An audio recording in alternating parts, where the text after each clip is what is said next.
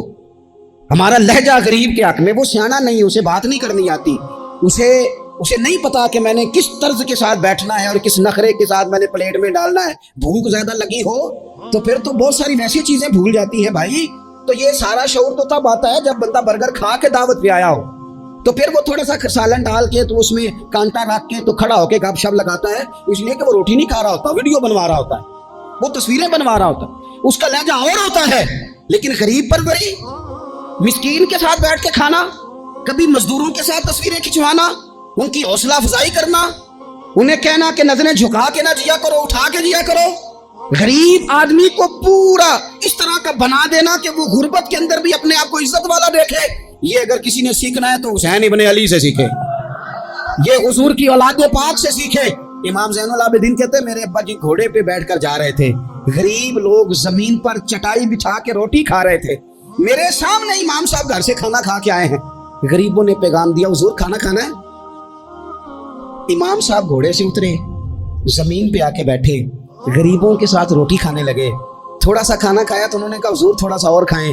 فرمانے لگے زندگی میں پہلا موقع ہے کہ کھانے کے فوراً بعد کھانا کھا رہا ہوں، بھرا ہوا پیٹ تھا، لیکن علی کا پتر، فاطمہ کا لال زمین پر بیٹھ اس لیے گیا ہے کہ غریب کہیں یہ نہ سمجھیں دعوت دی تھی تو حسین نے قبول ہی نہیں کی، اس لیے بیٹھ گیا ہوں، ورنہ ایک لقمے کی گنجائش نہیں تھی۔ اس کو کہتے ہیں غریب پروری، اس کو کہتے ہیں مزاج ختم کرنا چھوٹے بڑے کا، اس کو کہتے ہیں ایک ہی صف میں کھڑے ہو گئے محمود و یاز، نہ کوئی بندہ رہا نہ کوئی بندہ نواز۔